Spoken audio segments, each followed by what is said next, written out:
जीवन में गुरु का मार्गदर्शन। तो कहते हैं राजा उत्तानपाद भक्त ध्रुव के पिता थे। उत्तानपाद की दो रानियां थी, एक सुनीति और दूसरी सुरुचि। ध्रुव सुनीति का पुत्र था। जब ध्रुव 5 साल का था तब एक दिन सौतेली माँ सुरुचि ने उससे कहा, अगर तुम पिता की गोद में बैठना चाहते हो तो या तो मेरी कोख से जन्म लो या भगवान को प्राप्त करके बताओ। इसके बाद ध्रुव ने विचार किया कि अब मैं परमात्मा को प्राप्त करके ही वापस आऊंगा। ध्रुव जंगल की ओर अकेले ही निकल पड़ा। रास्ते में उसके मन में सौतेली माँ की कही हुई बातें घूम रही थी। वो सोच रहा था कि मैं भगवान को कैसे प्राप्त करूंगा। उसी समय उसे नारद मुनि मिल गए। नारद ने देखा कि 5 साल का छोटा सा बच्चा जंगल में अकेले भटक रहा है। उन्होंने बच्चे से जंगल में आने का कारण पूछा। ध्रुव ने बताया, मैं भगवान को प्राप्त करना चाहता हूँ। नारद ने समझाया, पुत्र, इसके लिए तो कठोर तप करना पड़ता है। एक पैर पर खड़े रहना, सिर्फ वायु पीकर जीवित रहना। जब नारद ने ये सब बातें बताई तो नारद को लगा कि ये सब सुनकर ये बच्चा अपने घर लौट जाएगा।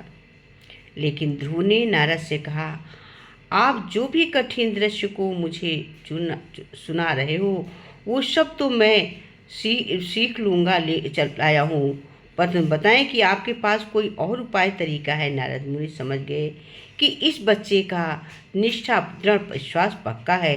तब नारद ने गुरु बनकर ध्रुव को एक मंत्र बनाया। नारद जो थे गुरु बनकर मार्गदर्शन दिया और बताया कि तुम कैसे जाओ।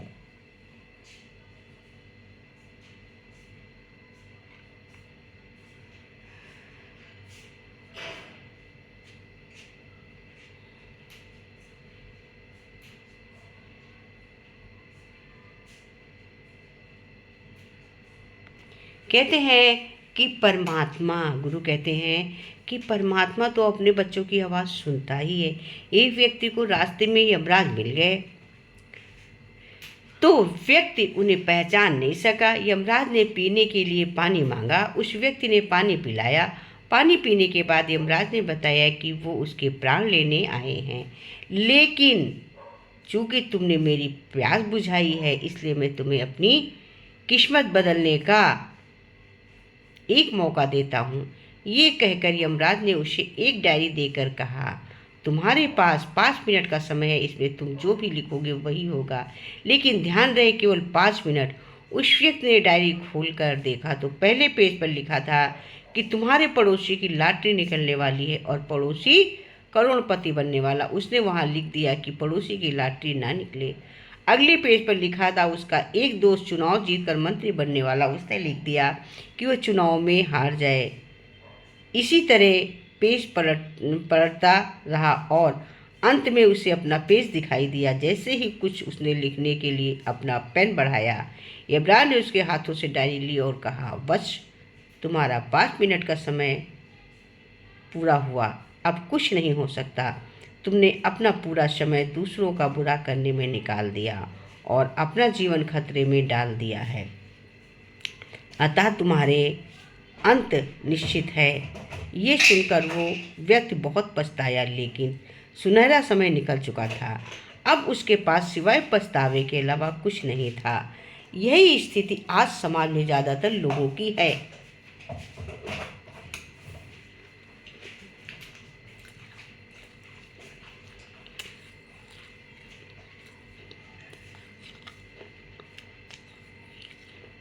आज दुख का यही कारण है कि व्यक्ति अपने अवगुणों, बुराइयों, कमजोरियों को देखने के बजाय दूसरों के अवगुणों को देखने में ही लगा रहता है। ऐसा व्यक्ति अपने जीवन के परम लक्ष्य को प्राप्त नहीं कर सकता। इसलिए जितना हो सके अपना परमात्मा के ध्यान, परमात्मा ज्ञान को जीवन में उतारने और खुद को महान श्रेष्ठ बनाने में लगाएं। सदा अपना निरीक्षण करते रहें और कमियों को दूर करते रहें।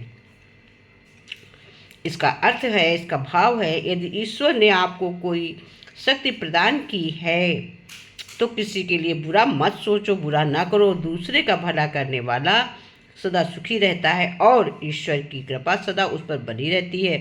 हम दूसरों के प्रति अच्छी बातें सोचें, अच्छा रखेंगे तो दूसरों के कल्याण का भाव हमारे मन में होगा तो हमारा कल्याण होगा, अपने आप होता रहेगा। प्रण लें कि आज से हम किसी का बुरा नहीं करेंगे।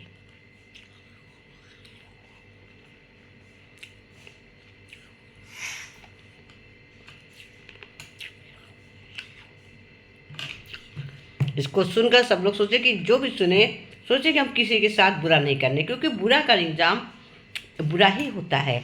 जो हम अच्छा सोचते हैं तो अच्छा ही होता है, क्योंकि व्यक्ति धन से नहीं, व्यक्ति मन से बड़ा होता है। सदैव व्यक्ति मन से बड़ा होता है। कैसे? एक घने जंगल में, विशाल जंगल में 3 बहुत बड़े पहाड़ थे। उस जंगल का अपना कोई नाम न था, ये पहाड़ ही उस जंगल की पहचान थे। एक बार इंद्रदेव इस जंगल में पधारे। जब उन्हें पता चला कि इस स्थान का कोई नाम नहीं है, तो उन्होंने तीनों पहाड़ों से कहा कि वे इस जगह का नामकरण उनमें से किसी एक पहाड़ के नाम पर करेंगे। इसके साथ ही उन्होंने तीनों से एक एक वरदान मांगने को कहा और कहा कि 1 साल बाद वो पुनः आकर देखेंगे। जिसका प्रभाव सबसे अधिक होगा उसी के नाम पर इस स्थान को नाम जाना जाएगा। इंद्रदेव की बात सुनकर पहले पर्वत ने कहा, हे प्रभु, मुझे इतना बड़ा बना दीजिए कि मैं हर दिशा से सबको दिखूं। इंद्रदेव ने कहा, तत्काल उसे विशाल बना दिया। दूसरे पर्वत ने कहा, हे प्रभु, मुझे हरियाली से भर दीजिए, हर तरफ के पेड़ पौधे मेरी सीमा में लग जाएं। इंद्रदेव ने उसे तुरंत ही हरा भरा कर दिया। इसके बाद तीसरे पहाड़ की बारी आई। उसने वरदान मांगा कि हे प्रभु, मुझे समाप्त कर दीजिए, एकदम समतल कर दीजिए ताकि लोग मुझ पर बस सकें। तीनों को वरदान देकर इंद्रदेव स्वर्ग लोक चले गए। 1 साल के बाद इंद्रदेव वापस स्थान पर आए। उन्होंने देखा कि सबसे बड़ा पहाड़ सूखा पड़ा है। दूसरा पहाड़ अपनी हरियाली के कारण ढेरों जानवरों के पक्षियों को घर बना रख चुका है। इसी के साथ जब उन्होंने तीसरे पहाड़ की तरफ देखा तो पाया कि वहाँ इंसानों की पूरी बस्ती बस चुकी है। सभी लोग उस स्थान पर बहुत सुखी हैं और आनंद मंगल जीवन बिता रहे हैं। हर तरफ उल्लास है, जीवन के रंग बिखरे हैं, मानो धरती पर स्वर्ग उतर आया है। बहुत ही स्वाभाविक बात है कि इंद्रदेव ने उसे तीसरे पहाड़ के नाम पर ही उस स्थान का नामकरण कर दिया। पहाड़ अब कहीं नहीं था, पर स्वयं को मिटाकर वो लोगों के जीवन में उतर आया। यही का सार है कि यही संसार के नाम कमाने, महान बनने के एकमात्र यही साधन है कि दूसरों के लिए मिटा देने वाले संसार में पूजे जाते हैं और किसी व्यक्ति को लोगों के दिल में अमर कर देते हैं जब हम दूसरों के प्रति अच्छा सोचते हैं।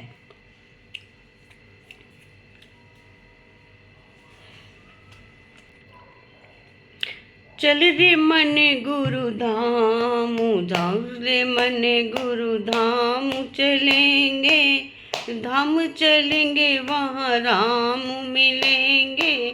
चल रे मन गुरुधाम, चलेंगे धाम चलेंगे, वहाँ राम मिलेंगे। चल रे मन गुरुधाम। रास्ते में मिली गई गंगा यमुना, रास्ते में मिली गई गंगा यमुना। रुक जा रे मने स्नान करेंगे, रुक जा रे मने स्नान करेंगे। चल रे मने गुरुधाम चलेंगे, धाम चलेंगे, राम मिलेंगे। चल रे मने गुरुधाम चलेंगे, चल रे मने गुरुधाम चलेंगे। रास्ते में मिल गई तुलसा मैया, रास्ते में ले गई तुलसा मैया। रुक जा रे मने पूजा पाठ करेंगे, जा रे मने पूजा पाठ करेंगे। चले रे मने गुरुधाम चलेंगे, चले रे मने गुरुधाम चलेंगे। रास्ते में मिले कन्या कुंवारी, यहाँ कुंवारी रुक जरे मने कन्यादान करेंगे, रुक जरे मने कन्यादान करेंगे। चले रे मने गुरुधाम चलेंगे, चले रे मने गुरुधाम चलेंगे। रास्ते में मिले गया गऊ और बछड़ा, मिले गया गऊ और बछड़ा। रुक जरे मने गऊ दान करें, रुक जरे मने गऊ दान करेंगे। चले रे मने, चले रे मने गुरुधाम करेंगे, चले रे मने गुरुधाम चलेंगे। रास्ते में मिले गए गुरुजी हमारे रास्ते, रुक जरे मने बेड़ा पार करेंगे, रुक जरे मने बेड़ा पार करेंगे, रुक जरे मने बेड़ा पार करेंगे। चले रे मने गुरुधाम चलेंगे, धाम चलेंगे वहाँ राम मिलेंगे। चले रे मने गुरुधाम चलेंगे। बोलो गुरु भगवान की जय।